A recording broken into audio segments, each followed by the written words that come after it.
जळकोट शहर परिसरात 15 दिवसानंतर पावसाचे आगमन, पिकांना मिळाले जीवदान। जळकोट प्रतिनिधी। जळकोट शहर तसेच तालुक्यामध्ये गेल्या 15 दिवसापासून पावसाने उघडीत गेली होती, यामुळे शेतकऱ्यांमध्ये चिंतेचे वातावरण होते।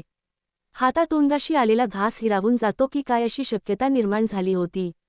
परंतु रविवारी सायंकाळी जळकोट शहर तसेच परिसरामध्ये हलक्या स्वरूपाचा पाऊस पडला, यामुळे कोमेजणाऱ्या पिकांना जीवदान मिळाले आहे।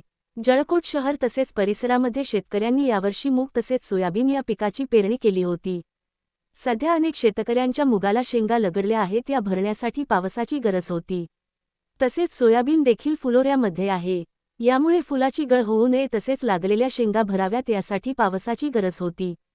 ज्या शेतकऱ्यांना शेतीमध्ये पाणी देणे शक्य आहे अशी शेतकरी स्प्रिंकलरद्वारे पाणी देत होते। परंतु ज्या शेतकऱ्यांना पाण्याची सोय नाही अशा शेतकऱ्यांना मात्र पाण्यासाठी आकाशाकडे बघण्याशिवाय पर्याय नव्हता।